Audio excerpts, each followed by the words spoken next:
Yes, I met a man 20 years ago now, almost 21 years, and a young Asian man, and he looked like an angel. I fell in love almost straight away, and we got married not long, which is a short time really, and we married, and he was so perfect.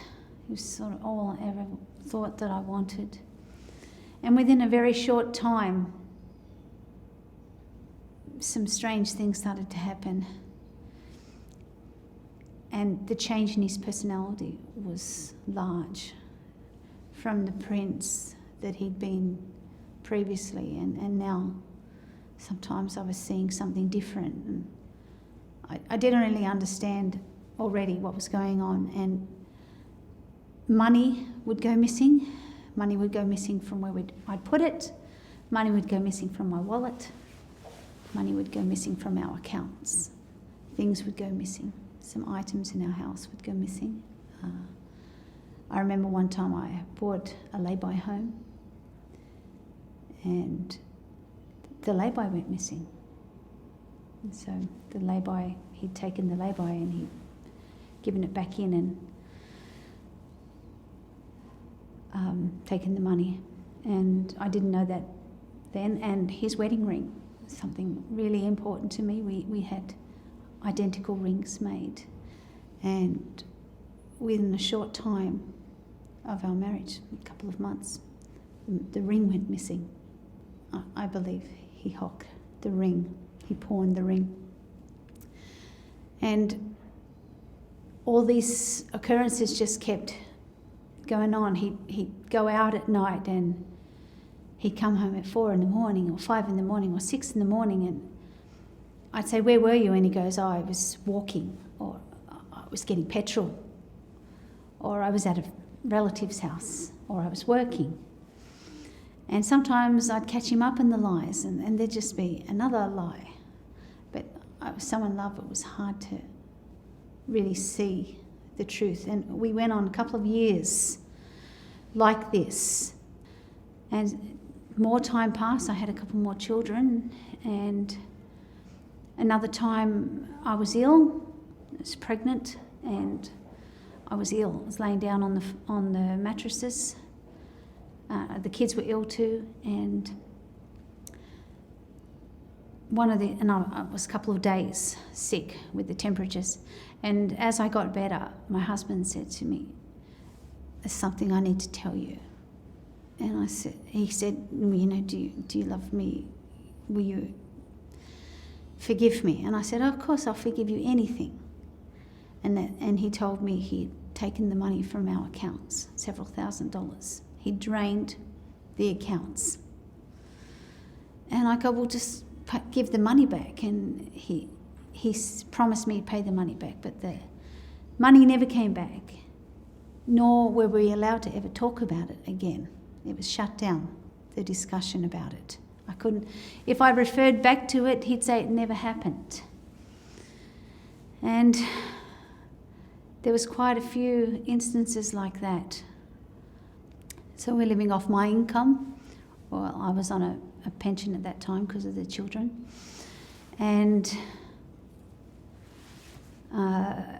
we got to a point where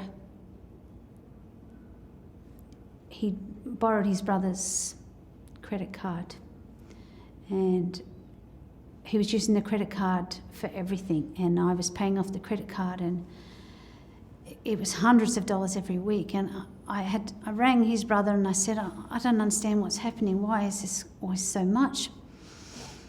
And that's when his brother told me that nothing had been paid off. And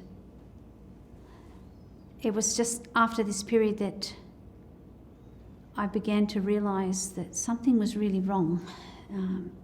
It took me a while to actually work it out, because all my thoughts would circle all the time. It was hard to process anything anymore. I knew something was wrong with me, with my thoughts and my feelings, and I couldn't talk to anybody because they couldn't understand what I was going through. I didn't even understand what I was going through. How could somebody else understand it? But suddenly it came to me, it's just like it dropped out of the sky, that he had a gambling problem. And when it came to me, I actually started to shake. I felt so frightened and scared because I had all of these children. And I relied on him financially. I was reliant because I wasn't working. I had the welfare of the children. And to realise the person you're relying on, the person you need, has a gambling problem. And I rang around trying to talk to other people about it, and eventually his brother said that he call a family meeting. And we called the family meeting and put it to my husband, you have a gambling problem. And he said yes, he did. And hearing that he had a gambling problem, it made me feel angry because he had lied to me, because I'd asked him, do you gamble? Are you seeing prostitutes? Do you take drugs? Is that where all the money's going, all the time's going, where you're always disappearing to? And so to hear that he had a gambling problem and he'd lied to me, it was painful for me. It was hard to cope with. And his family tried to settle me back down, tried to settle us back down into a marriage, keep everything calm. And they promised to take him to counselling, and he promised to go to Gamblers Anonymous. And he only went for about a month, and it was all over. And it was not, we weren't allowed to mention it, but the good thing that did come out of that family meeting was that I took control of my finances. I began to have a separate bank account, and anything that happened financially would happen through me. But even though financially it got a little bit better for me at that time, it brought distance between me and my husband, because now I'm making all the decisions without his help. And so it was a loneliness that came out of something good as well. And so that went for a while longer in a situation where I was financially in control.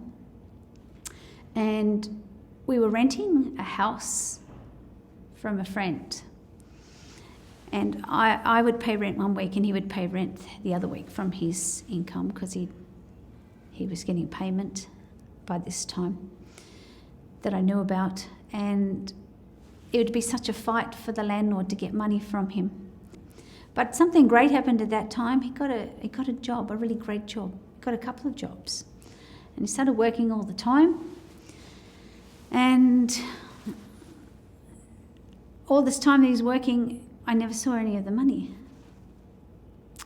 And it's getting worse. People are coming through our house all the time, looking at the house because it was being sold.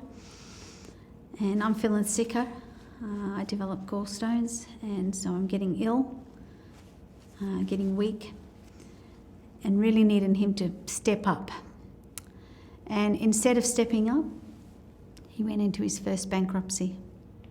He had got some loans. Instead of doing something about finding us a house, he'd got loans and was unable to pay them, and he moved into his first bankruptcy. So now he was no longer able to get us a house. Not long after we moved houses, I had this terrible dream one night about my mother. I didn't realise it was about my mother. I dreamt of this huge hole in the lounge room, big hole, and I looked down the hole, and it seemed to go on forever. I could feel like the cold air coming up from the hole. So I covered the hole over with boards, and the children started just running and playing over this hole. But I knew it was there. I couldn't pretend it wasn't there. And that night, my mother passed away. I woke up to the news that my mother had died suddenly. And I've never felt so much pain in my life, the emotional pain I felt. And that that day and that night that I went through the most pain in my life, my husband went out gambling. Even past 4 a.m, past 5 a.m, past 6 a.m. Past the normal time that he had even gambled. The time that I needed him most, he was gone. And life continued along like that, trying to cope now with my mother's death, illness that was coming on me, fighting the depression, and not having people I could talk to. And I got to the point where I wanted to kill myself. I began to have thoughts of it, and then I made a plan, and I knew once I'd made a plan that I was finally at that point where it's time to find real help. Just whatever it costs, go and find help. And that's when I rang the gambling helpline, and they talked to me for hours, helped calm me down, settle me down, offer me help. They offered me counselling. I got counselling with Catholic Care right near me, and I found that once I started having counselling, I started to improve a lot. And I did also started to look after myself, because previously I hadn't really been looking after myself. I had been so focused on him and his problem, and I wasn't doing well. But I started to learn I've got to look after myself, and started to exercise every day and go to the counselling, and started to live slightly separate lives. I didn't want to live like that, but as we lived the separate lives, it actually helped me to get better, because I was outside, away from the chaos. So that's where I've come to at this point in my life. I don't want to live separate from my husband. I don't know what the future holds. He hasn't as yet come to a point of accepting his gambling problem.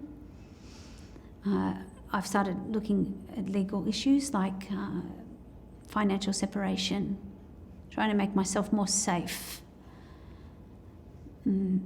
talking about choices, and watching to see what choices he's going to make, because he's since had a second bankruptcy, and where I have to make decisions, and with whatever choices he makes in the future, I'll have to be